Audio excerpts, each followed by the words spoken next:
the world on fire. Welcome again, everyone, to the next episode of the Foally of Man. I keep starting it that way. I don't know why. My name is Chris. With me here today, Robert. Hey, everybody. And if you don't know why we're here, then you haven't been paying attention. Yeah, because you're really late to the show. Essentially, the crux of the show is Chris is a Brony, and I'm not. I'm really not. Even after all this, still not a Brony after all these hours. In fact, we were actually at Think Geek, and they had the Guardians of Harmony series, and he was shocked that they had a DJ Pony, and he's like, "I thought this was from the book," and I'm like, "No, it's a thing from the show." But you said it was canon, but also sort of Fanon. Because it was not officially named as DJ Pone 3 by an official source. It was Fanon made. I gotcha. But they've adopted it. Well, obviously, why? So here's the deal: they own the IP. You can't sue them for intellectual property because it's their IP. Why would you not just take fan fiction ideas? That's essentially what they did for The Last Jedi, by the way. Yeah. I mean, that's maybe one of the reasons why it was a piece of shit, but that's a different story. In this show, The Foally of Man, Chris and I take apart the fan fiction written by kkat called Fallout Equestria, which merges the world of Fallout with My Little Pony. In a wonderful way. How did you put it? A clusterfuck of fanfiction awesomeness? Yeah, I believe that's what I said. So there you go. That should be the tagline for this show. Now, The Foally of Man, a clusterfuck of fanfiction fabulousness or awesomeness. Now, that being said, a little introduction as to what we're doing here. Chapter 37, The Shadow of the Ministries, is so long that... How long is it? I mean, it's several Well, you see, pages. it's so long. So, at the guidance of kkat, the audiobook dialoguer, I don't know what you call him. Yeah, Crazed Ramblings. Crazed Ramblings. Broke it up into 5 parts. I thought it was 6. 6 parts. And one for each ministry mayor, if I'm not mistaken. So we are in part 3, which is the Twilight Orb, or the Star Orb, as it's put. So starting off from last time, Pip awakens, just wakes up. Meanwhile, in some place we don't know where we are, which seems to be a common theme in this story. Yeah, Shit just happens. It's like, hey, it makes you think you weren't paying attention. yeah. Which, since I'm Am I listening to this on random? Yeah, since I am listening to the audio version, I constantly feel like, wait a minute, did I miss something? I know I was paying attention. What are we doing? It's one of the things like memory orbs just kind of start. Yeah. It's a problem with anyways. the. It's just a problem with the how the audiobook is formatted, but Yeah, not exactly. Pip is wallowing in a pool of her own self-loathing. Mm-hmm. Oh, I didn't do enough. Oh, what am I doing? Why am I here all by myself? She makes a comment about some tremendous itching under her arm. Yes. Where the Pip buck resides, and something that has been hinted at all throughout this story finally pays off, but we'll get to that in a moment.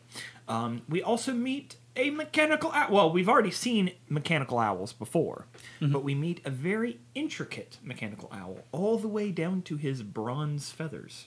named Wordsworth. So obviously these are Yes, not Bubo from the Clash of the Titans. yeah.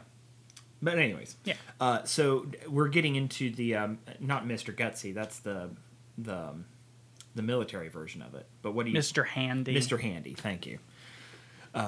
So this is essentially the equivalent of Mr. Handy because it's a mechanical butler and he's the assistant to Twilight Sparkle. Mm-hmm. So he's way low man on the totem pole. Well, low robotic owl on the totem pole. He's not a man. Yeah. Are robot owls people too? I'm not going to start with that joke. We're just going to move on to the next point. I feel like it's still a hot button topic. He's tending to Little Pip and tells Little Pip that essentially she was warped into a nice area. And I actually have a theory about this. Mm-hmm. So anyways, so the spell matrix of the building, they're under lockdown, so all certain ponies were sucked in to certain locations. And I already told you, I've had a theory for a long time that she's a direct descendant of Applejack. Mm-hmm. It's interesting that she's the only one who didn't get thrown in a prison cell. Yeah, interesting. Well, to be fair, I don't think Velvet Remedy was put in a prison cell. She was just managed to get caught up in the mega spell chambers. Well, it was pitch black and not good. Terrifying in its own right. I don't know. I thought it was really interesting. The other thing is that the spell that warped her into a bedroom, essentially a nice bed in a bedroom. It also removed all of her Gear. armor and her gear, with the exception of her pip-buck, which was another early hint of it didn't remove it because it's organically connected to you. Mm-hmm. And of course, little Pip, when she thinks about her armor being removed, she's like, "Oh gosh, well, I hope when they warped Steel Hooves that it didn't rip all of his armor off of his body. Would it do that?" Which one is a terrifying thought? But no, it didn't because it viewed it as organic material to his body. Yeah. We find out, or later. an implant, something that is correctly fused to his flesh. Yeah, which is of course. I'm going to skip ahead a little bit just because we need to go ahead and touch on it. Little Pip's Pip-buck is permanently fused to her skin. That's actually the next point. Okay, fine. Becomes one with her Pip-buck. Yep. But actually, before that, I guess it happens there. Little Pip needs some medical aid, and Wordsworth says, "Well, why don't you just use the Autodoc. the Autodoc station?" Terrifying. Well, interesting. I have a theory about this. Okay. So, kkat, as I've mentioned before, will introduce concepts that are a little bit overpowered, and then we have to find a way to self-limit them. This pink stuff is really deadly, so I'm going to control the amount of medical aid that you find in when you get it. It's just part of storytelling. It's not a criticism of her. But, so here's an Autodoc. Well, if we could use this Autodoc to heal up, how could I make it so that my characters only use it this once?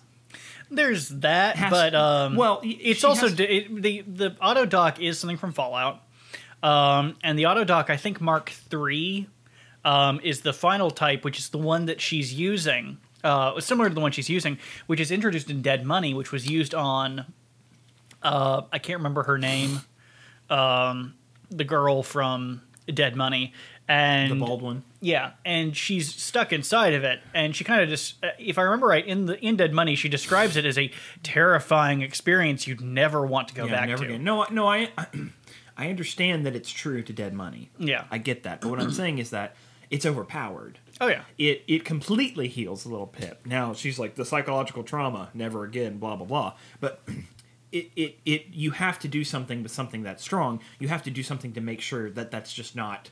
Oh yeah, in the games, you could. I know in Fallout 2, you would actually. I think you came across like one working Autodoc Mark III, and it healed you once, and that was it, and it broke. And then you could fight a few Autodoc Mark I's, and they would always work, but they were very limited in what they could do. Right. I think all they could do was actually just repair broken limbs, only if they were completely broken, kind of thing. I barely remember it, but yeah. So no, you're right. I think that's part of good storytelling is that you need to. You have to limit. I mean, you have to create your own tension. You have to create your own relief, and it's how you do that makes you a good author. Where it comes from for me is that it happens in comic books all the time, because you have these characters who are so god tier that you need some kind of chaos to hold them back. Yeah.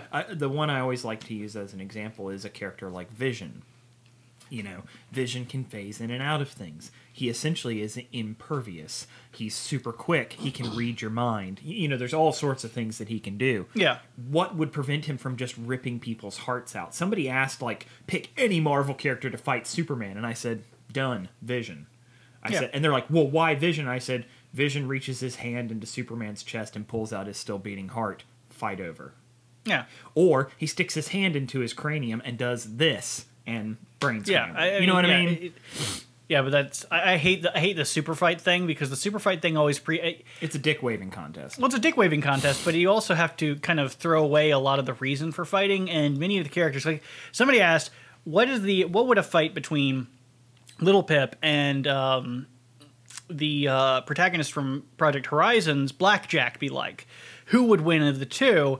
And I said, my argument was, well, technically what would happen is they would scuffle with each other. One would hold the other one down. Little Pip would suddenly be very attracted to Blackjack. Blackjack would be very attracted to Little Pip. And then you would see a blackout and both of them wake up in bed. With Velvet Remedy and Glory looking at them with this Velvet Remedy shaking her head and Glory being like, how could you? And that's exactly how it would play out. So that's what I hate about the super fight is that there are other parts that you have to take into account when Super Fight goes. So are you saying Blackjack would turn Pip straight? No, Blackjack's a girl. Oh, I didn't. Oh, okay. Sorry. Yeah. I assumed poorly. You did. Just with a name like Blackjack, it just sounds like a feminine... I mean, not feminine, masculine name. Anyway, continuing on away from Project Horizons for a minute. They find Velvet Remedy. And as aforementioned, she's in a black hole. Yep. Essentially, in darkness, and has been for days. Songbird got caged. Well, she's just, like, traumatized. They also, they find each other in the darkness by illuminating their horns. So, small note. Mm-hmm. And little Pip gives Velvet a hug because she's traumatized. And Velvet's like for half a second embraces and then it literally like pushes her away. It's like, wow, dick. Yeah. Well, you know, her thing is like, we need to find the others. Yeah. So Pip actually did find in Mosaic and Gestalts, which is two of the characters introduced in this chapter. Yes, we should say who. They are twin unicorns. Twin unicorns that finish each other's thoughts, finish each other's words, finish each other's spells. And they aid in the Canterlot Ministry of Peace, Ministry of Magic, as kind of administrators of that building. Well, and researchers. Twilight Sparkle considers them the most powerful magic users outside of herself and Trixie, which is spoken about later in the memory orb. But when she's in the office, when Little Pip's in the office of these two, she finds location of all of her friends through, I guess, some kind of auto log that shows what's been transported in and out. It's not said. It literally, she logs into the computer and it instantly cuts to her being at Velvet. Anyways, Wordsworth, all of their supplies were not just reclaimed, but sanitized, which Pip was concerned was actually an incinerator. But no, they were thoroughly cleaned and sanitized. It's amazing that they're in this environment that's nice, other than the magical auto turrets. Well, I mean, there's going to be in-building security. But anyway, and she did try to pick the lock on the door, to be fair. And little Pip finally has a conversation with Velvet about her auditorium experience. Kind of like, well, what the fuck was that? And she's like, oh, you sound just like Calamity. And it's like, no. But seriously, what the fuck was that? You sound like Calamity. I mean, he was louder, but you sound like Calamity. Yes, we care about you and we're questioning you. What the fuck? Yes. Explain. Of course, Velvet's like, you wouldn't understand. She was there. She was actually there. So she's still fully caught in the delusion. Yeah. Oh, the shattering of that mind. Yeah. Anyways, so then they find Steel Hooves. Just kind of find him. He's in one of the he's in the spell testing labs, locked into a kind of bubble-ish chamber by some magical fields, and although his weapons could have gotten him out, weapons couldn't have gotten him out without, you know, getting him out of himself in various bits. For those who know what the term jibbing means. Yeah. So, anyways, Pip finds a log on the computer in this experimentation research room. It's very long. She finds a lot of log entries because it has to do with every single thing that happened there. And then we just hear them one right after the other. And it has to do, specifically this branch has to do with the Ghost Mare suit. And the Ghost Mare suit is an attempt to take the Stealth Buck, which was an application of the Zebra stealth magic, and apply it further to a regenerating matrix so that you would have these cycling, while one was charging, the next would be firing, and so it would just it would recirculate to constantly keep the system up. Well, they never got it working, which sucks. But they did make the Stealth Buck Mark II, which was better than the first in almost every way. And Pip grabs it. She just absconds with the technology as she can, as any good wanderer should. You know, you got to save the technology from being destroyed. Yeah, it is really funny when they find Calamity, that even in his captivity, that he also found something in the darkness. She's like, you had nothing, and you still found a way to steal something. Now, it is said that the basement area is completely cut off from the rest of the building. There's something weird about the communication between the upper portion of the building and the basement, which it's not working. And then they look down and they see an elevator shaft that is magically shielded. Yep. But they believe that as the elevator passes through, it actually deactivates the shield. And what they what kkat does is effectively explain how the elevator worked in Dead Money, at the end of Dead Money, that let you down into the vault under the Sierra Madre. So they have to get schematics so that little Pip can blindly... Well, I was going to say, what happens is they say, well, little Pip, why can't you just unlock and bring it up? And she's like, she has to explain to them how her magic works. To do something, she has to be able to picture it in her head. Yeah, she has to visualize it. Actually see it. Because she has to figure out exactly what her magic's doing, because her magic gives no haptic feedback, feedback of any kind. Her magic can only appear if she has that mental image. Yeah. So, like, as she describes it, her force doesn't even...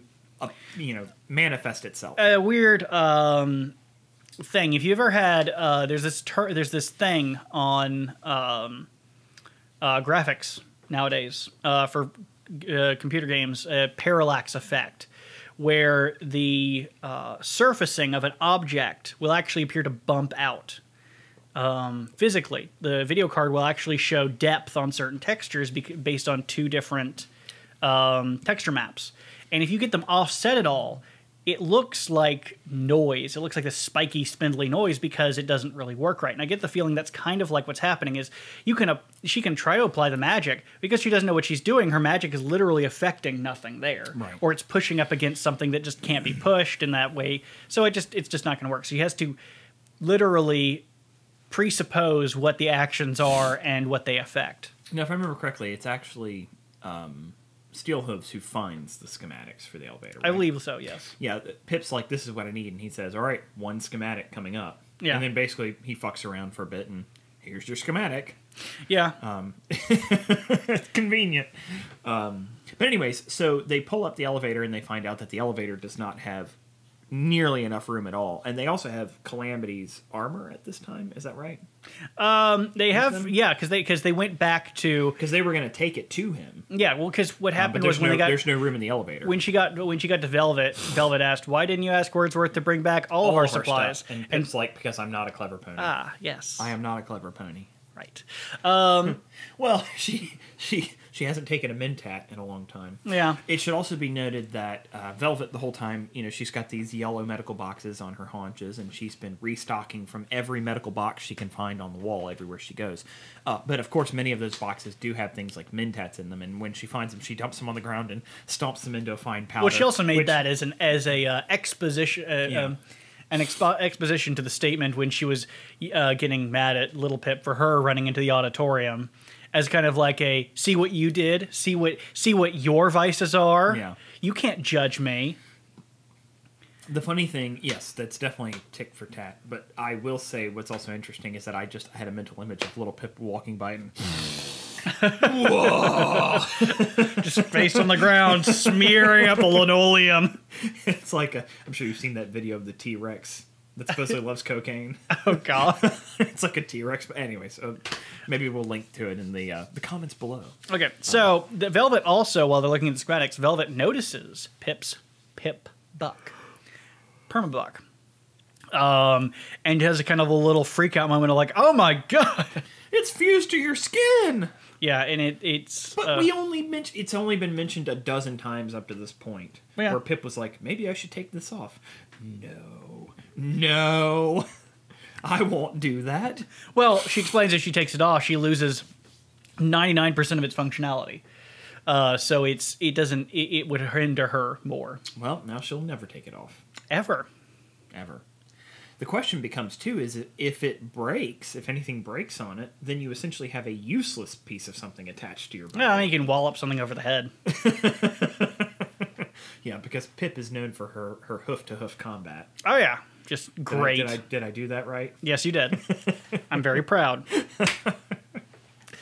So anyways, they also find... So they get down to the basement, and they find a chained-up goddess, an Alicorn. Mm-hmm, an Alicorn. And her cutie mark is constantly changing. Yes. The Alicorn is a reference to God or dog god, depending on which one you want to go with, from Dead Money, who was the super mutant that had two different personalities that continuously tried to fight against each other.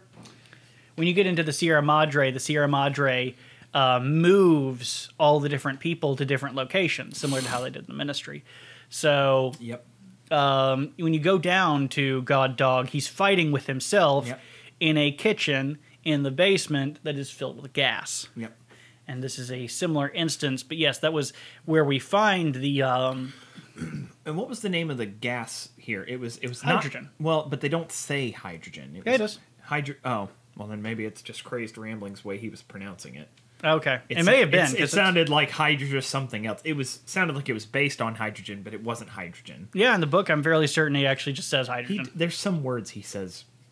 Well, really he also funny. actually, I will say, he actually added to the end sentence of this chapter. He actually did add a half sentence to the end. So now I'm like, did he take creative license with anything else? In fact, I even know because I told kkat and she had no idea. So this was not an authorized edit. Ergo, it's not official.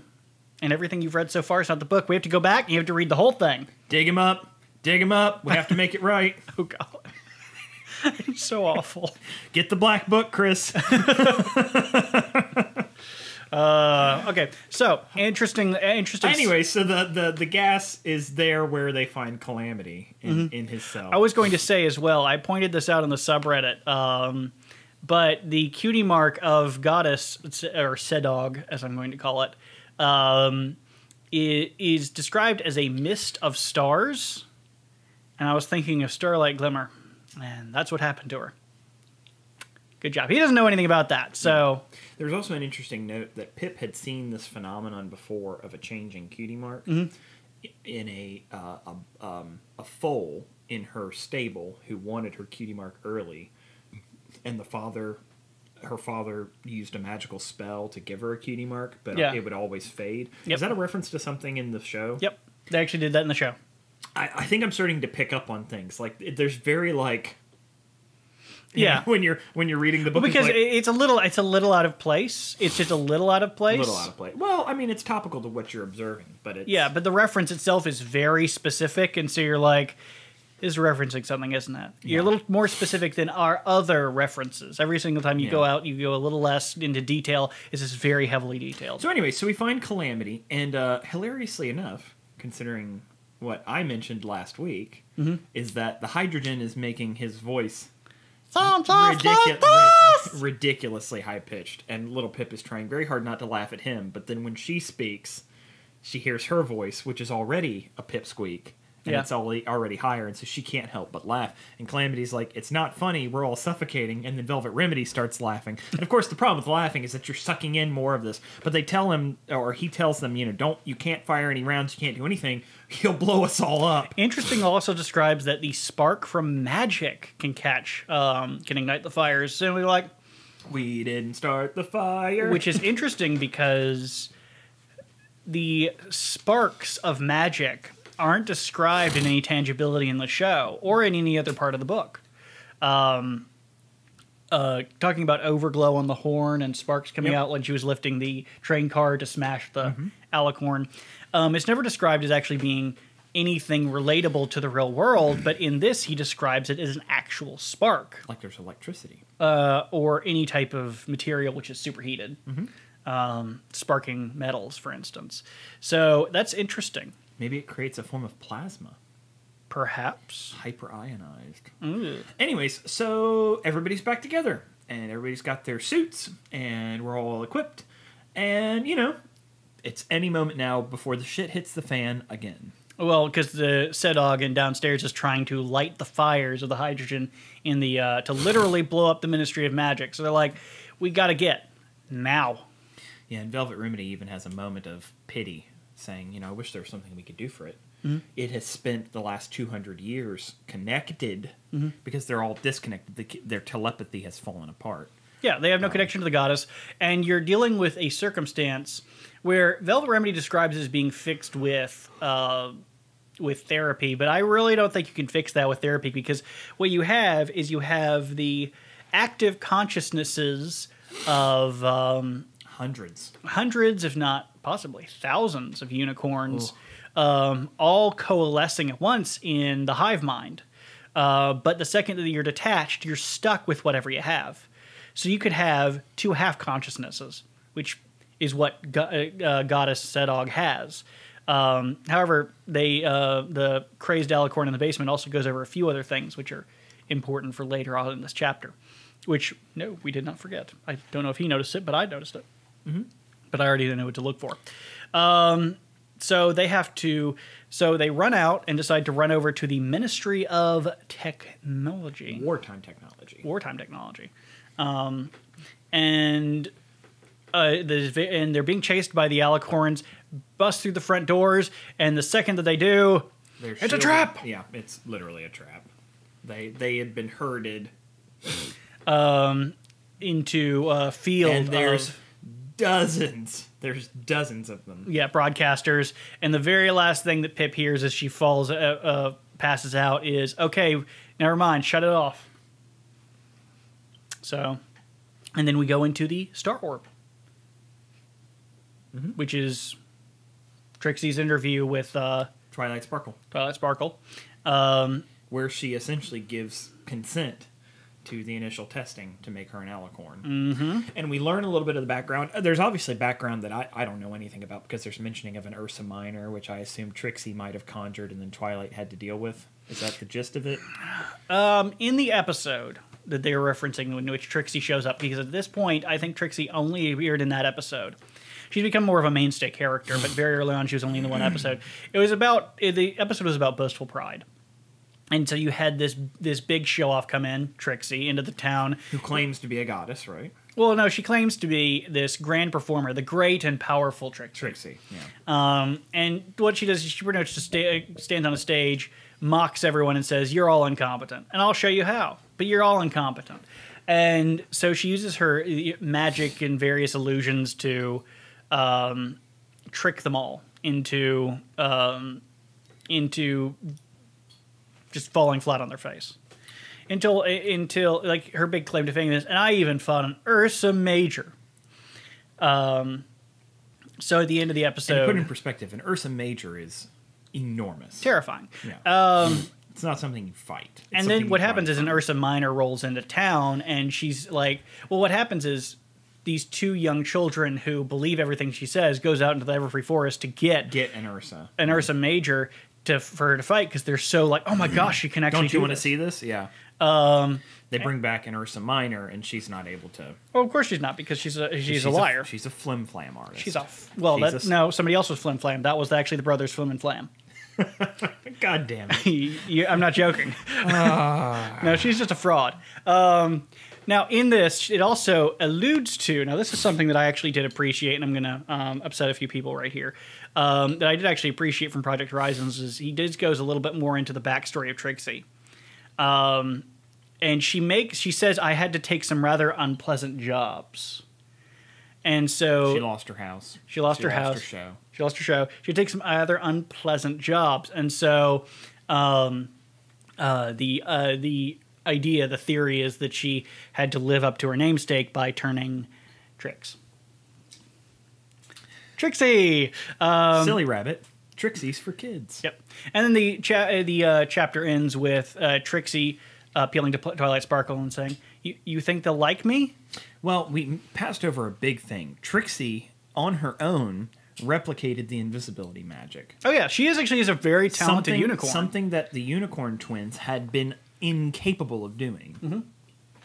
And that's really... Twilight was very impressed.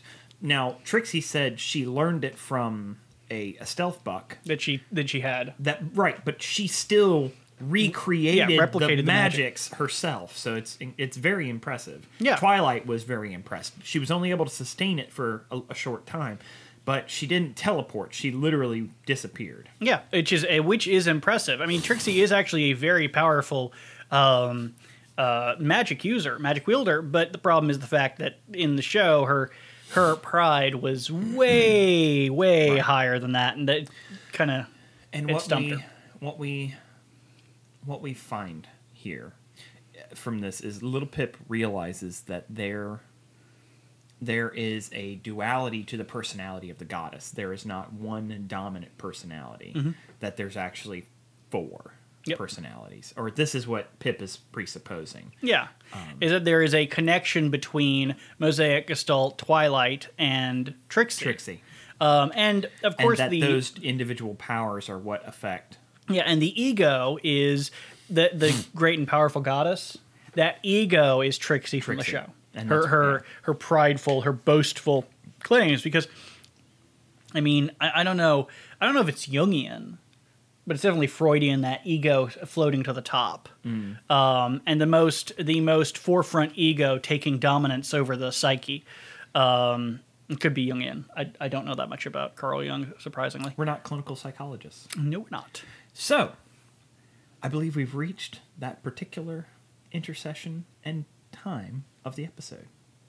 The time where we all go for a swim in the pool? No. No. Nor is it tea time. Well, what time it is? It's time for the Pony Pun of the Week!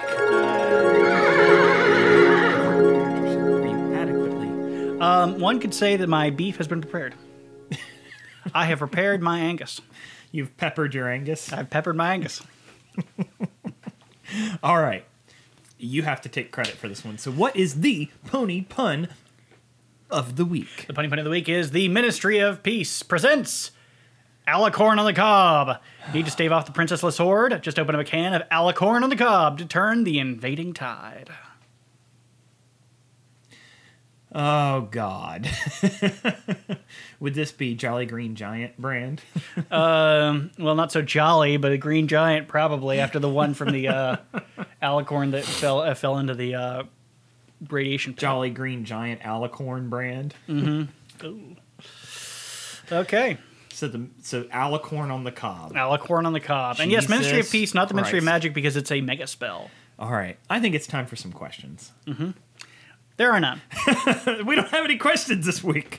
Spliff says grape juice. Well, thank you, Spliff. I appreciate your concerted efforts of always adding something to the conversation. Is there grape in this? Rarely useful. Nope, no grape in that at all. Oh. But actually, we're drinking kombucha today. So it is a cranberry kombucha of my own fermenting. It's good for you. Good for you, kids. Go out there and make some kombucha. Sanitize your bottles first, because you don't want to make penicillin. Well, Or maybe you do want to make penicillin. To each their own. Yeah. All right. Well, Just remember, kids, eat any white fungus you find.